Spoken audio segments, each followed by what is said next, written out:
Hey everybody, my name's Tyler. Welcome inside the studio for another horror review. Today we're talking about The Curse of La Llorona, the 2019 American supernatural horror film directed by Michael Chaves. This is his first movie that he ever made, his directorial debut.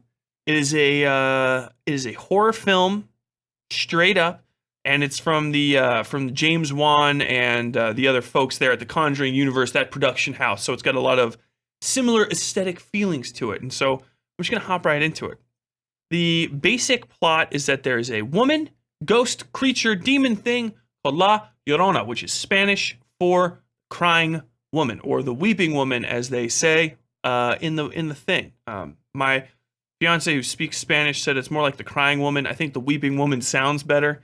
I don't know. It's kind of inconsequential. So this is a lady. The film starts off with the crime that turns her into a demon. She drowns some kids, her kids actually, beneath a tree. It's actually a very beautiful scene. It's very well shot. It's got a real, almost dreamy, soft focus telenovela feel. If you've ever seen telenovelas, or if you've ever seen kind of older VHS shot soap operas back in like the 90s, where they have that kind of diffused feel. It's got like that kind of like little it's got that little aesthetic to it, and I like it. La Llorona then she's off the screen for a little while. We are introduced to our main character, played by Linda Cardellini. She's great in the role. She's age appropriate, which is fucking awesome. I love it when a mom in a movie gets to be mother age and it's not some 24-year-old that somehow has like two kids that are nearly 10 years old. It's less common now, but for a while it was a thing. And she looks like a mother. The film starts off with her. She is a child services agent. Her own kids are kind of living in a beleaguered circumstance. Her husband, who was a police officer, died off screen before the events of this, and so she is living kind of just day to day as a newly single mother, and everyone in the cast is ready and willing to remind her that it's hard being a single mom, and she might not have what it takes, which she should know already because she is a child services agent. And so the plot of the movie starts off, as you can kind of guess, her work as a child services agent makes her come across another woman who has her own bad situation. Her two boys are being haunted. We find out by La Llorona, who is a scary, mostly in the shadows woman with a veil over her face. She's always crying, thus the weeping woman. And the plot sort of follows a very basic haunted house exorcism narrative from there. Although it's not an exorcism story really at all. It's got all those same sort of hallmarks. It's the house kind of that is getting exorcised, even though they do very plainly say that the house is not what she's attached to. She's attached to the family as they go on. The movie's pretty solid, start to finish. It is what I would just call the Blumhouse basic bitch horror movie. It's a non-gory. There's functionally speaking, I think there's maybe 15 drops of blood spilt in the entire film. Honestly, I could say that a PG-13 audience could easily watch this. If not like a PG audience, I could see kids sneaking in at 10 or 11 to see this and not being like thoroughly horrified. It's very simple. It's got almost a fairy tale aspect to it. Apparently, La Llorona is a real fairy tale, or so I've been led to believe, and they just sort of adapted it to this. The real La Llorona follows very much the same conceit as the existence of the ghost in the show. She was a woman who was a very beautiful woman who was seduced by some ranchero. They had kids together and were married. Well, they were married and had kids together. very Catholic. And after that, he cheated on her. And once he cheated on her, everything went south from there. She drowned his kids, and then she drowned herself. And now she appears to take naughty children away from their families. That's not how it actually works in the show. In the show, it's not really explained to any great detail how La Llorona actually comes to be like, how she comes to haunt people. It's not really gone into. I don't really think it needs to be. I'm fine. I'm fine with it being just, hey, just fucking cuz. There is no Pazuzu statue moment where somebody is given a thing that haunts them. The ghost comes to haunt Linda Cardellini, the main woman's family, because she sort of inappropriately takes the children from the other mother who's being haunted by La Llorona, and because she takes them out of the protective sort of auspices of that woman's home, La Llorona can get to the babies, and she drowns them in a culvert in downtown Los Angeles. It should be said that this film is supposed to take place sometime in the 1970s, 1973, as a matter of fact. I never get that feeling. This movie could quite literally be taking place in 2003, 2023, 1953. There's a very much a lack of any connection to that time period that I'm used to. The house that this takes place in, which is another thing I need to talk about. The house that this takes place in is way too nice for a struggling single mother working on a public worker's salary. And it's not like those people don't make money.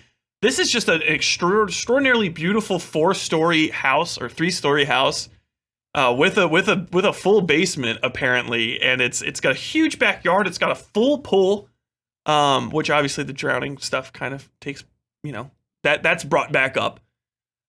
But the house just seems a little too nice and a little too well kept. It's fucking spotless, which I'm sure that there's women that are single mothers out there and have enough time to keep their house spotless, also do an extraordinarily demanding job and take care of 2 kids. But it doesn't quite make sense thematically. I would have preferred the house to look a little disheveled. It's the house that you see. I feel like I've seen it a million times. It looks like the Babadook house. It looks like the Conjuring house. It might actually be, because this does take place in the Conjuring cinematic universe. Annabelle is in the fucking movie for a 10-second, more like a 2-second a cameo, which I believe is related to one of the 15 now Annabelle movies that I haven't seen. I digress. But it is that very basic house. Walk-up porch, a double front door, nice big overhanging porch, big windows and stuff. It's a nice house. I own a home, a small house, in the suburbs of Louisville, and I know what that kind of house should be priced at, and that's especially in Los Angeles. I mean, even if it's 1973, I would assume that she lives close enough to downtown that's probably a $250,000 house or more by today's standards. So I don't know how she has that between her and her husband being a police officer. They're very young too. It's not like they've had a lot of time to accrue wealth to get a gigantic house, but it works good. It's a good haunted house. It's got a lot of rooms. It's got a lot of good stairwells. It's got a great bathtub. But I think it's just slightly inappropriate for the setting. It doesn't.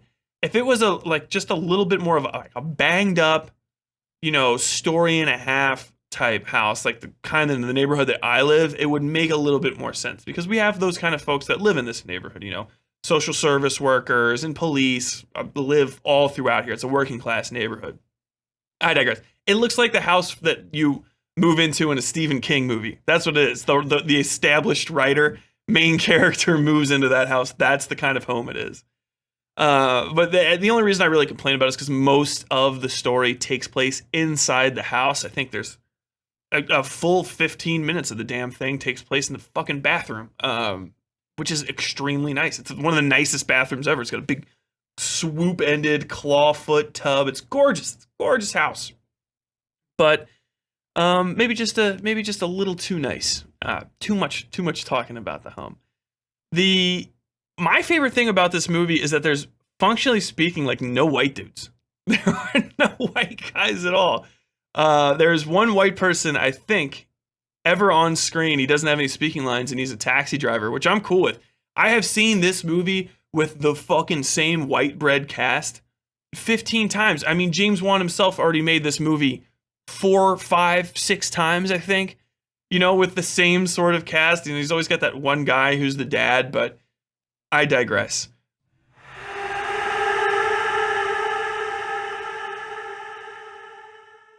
I think this is a great film, and it's got a lot of good nods to, like, you know, like Mexican culture and like that sort of like relationship between Catholicism and like sort of the spiritual native practices that kind of come up, sort of like almost, it's not voodoo, but it's got that feeling like wood witchery that kind of people do, burning sage and throwing it on people with feathers. And, you know, eventually we meet the exorcist of the story, who is, I believe it's Raymond Cruz, is Rafael Olvera. Yes, Raymond Cruz, who is one of my favorite guys. You might recognize him as Tuco Salamanca from one of my favorite shows ever, Breaking Bad, and also from a few notable cameos on Better Call Saul. He's great. That's the best line that he gets to use twice somehow in the movie, and I'm not even gonna ruin it, but it's only 2 syllables, and it's fucking perfect. As the movie progresses, the haunting by La Llorona gets worse. Every beat that you would ever expect to see in one of these movies is hit. It's playing the classics, but it's playing the classics with a little bit of a Latino vibe that I really appreciate, because I mean, fucking genre is cluttered with these Blumhouse, you know, spooky scary type movies, and it's nice to see one that just has, you know, a different sort of cast, a different sort of relationship with the religion and the sort of excommunicatory powers of the Exorcist. I like all that. I like all of that, and I think it's great. And honestly, if you're Latino or something, and you're trying to just find like one of those movies and just like introduce your kids to horror, and you want to be like, hey, you know, it's not always fucking white people in horror movies, you might try this one. Mileage may vary as far as, you know, how like representative it is, but it's an almost entirely Latino cast, written by a Latino dude, directed by a Latino dude. So I think this is a pretty cool entry all along. As far as grades go, getting into the wrap up, by the time this movie ends, you will have seen, functionally speaking, plot wise, nothing new. There's very little that you have not seen in a different movie. If you're just trying to find a good scary movie, I would say, if you don't have anything else to watch and you've seen everything else, La Llorona, man, just check it out. It's definitely worth a look. It's a little dry. It's a little burned out, and I feel like I really do feel like this is almost made for kids, and not in a bad way. It's just really light on the blood. It's really light on the violence and even the threats of violence. The threats of violence are directly speaking against children. I almost would say that I would have liked this better if it would have been more about the kids and less about the mom. I think there was a much better story to be told from that perspective. And, you know, it's a fucking James Wan produced movie. So, hey, we're probably going to see 15 more of them. Hey, maybe in one of the next ones, just make it about the kids. I would love to see an almost like a Tigers Are Not Afraid version of this set somewhere. You know, just put it in Mexico and just have it be about a small group of kids living in Mexico being haunted by La Llorona. I would fucking watch the shit out of that movie. But if you've seen these kind of movies before, if you are really familiar with this genre, I would say your mileage is going to vary on whether you like it. It is not scary. pretty much at all. The jump scares are very predictable, but if you were a kid watching it, this might actually get you. So definitely, I would say my final grade is check it out if you got a second. So, man, on the grading scale that I like to give at the end of these, I would say for competence, the movie is fully competent, aside from just some pretty bland overall plot writing toward the end, a lot of overused ideas. I would say instead of, it could have been a little bit higher. I would say I would give it about an 8. 8 for competency, perfectly good, maybe a little bit better than average. The lighting's great. The shot composition's nice. La Llorona, not great look for a monster in a traditional adult monster movie. Perfect if it's a kid's movie. I don't know if that was the intent and somebody chickened out at the end, but the more I think about it, the more I'm pretty sure that might have actually been somebody's plan early on in this thing. So yeah, just a solid 8. For enjoyability, I liked it. I would say overall, not very scary. Not very, it doesn't make you think that much. Pretty predictable, but it's fun. I liked the kids. I liked the main actress. I fucking loved Raymond Cruz in his role as Rafael Olvera. Very dry, very one note, but just perfect for this film. I hope he's in more of these. I really do, because I would love to see his character come back in other films. James Wan, if you ever lived up looking this, bring him back. That was great. I would say overall enjoyability probably about 6. I would say a 6. No, 7. A 7. I'd say overall enjoyability is 7. Pretty decent film all around. Mileage would definitely vary if you're inundated with films from this, or if you're a hardcore film fan and you like blood and guts on the screen. This probably isn't for you, but this is probably for a lot of people, and check it out. As far as where it falls on the horror meter, 0 to 5, with 5 being the most like this is definitely a horror movie, I would say this is probably like a 3 almost. I could say with a fair bit of confidence that this is almost probably just intended to be a fairy tale. And if you go in approaching it like that, I think it's perfect. So yeah, 3 in horror, 7 in enjoyability, and an 8 in competency. La Llorona. If you get a second, go ahead and check it out, man. You might like it, you might not. I wouldn't guarantee it's not going to be the best film you've ever seen. It's not the most original, but just for giving a lot of those, Latino actors who are normally like background characters, and in the case of Rafael Olvera, just a fucking gangster in like almost everything he's ever in on our side of the border.